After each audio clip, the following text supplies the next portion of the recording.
अरे अरे भाईला कोणी थांबवा रे, त्याच्या अंगात आलं की काय. यो बयो भाईला म्हटलं तू गाडी पाय बरं. तो म्हणे तू आहे बाजू, मला नाचू दे बरं.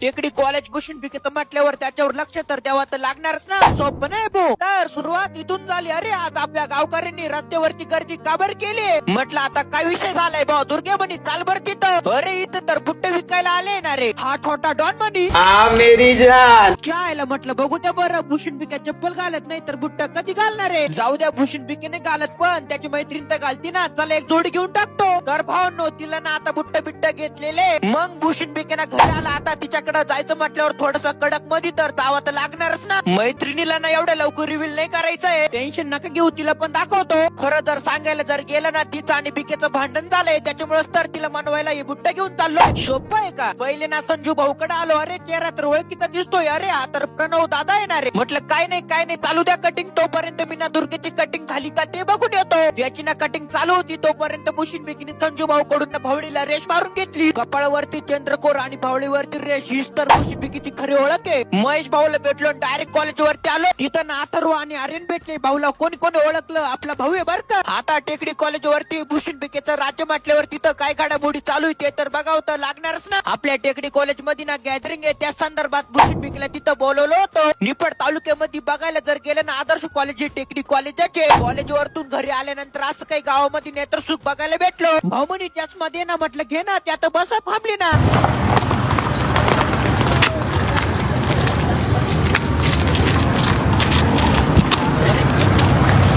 चालू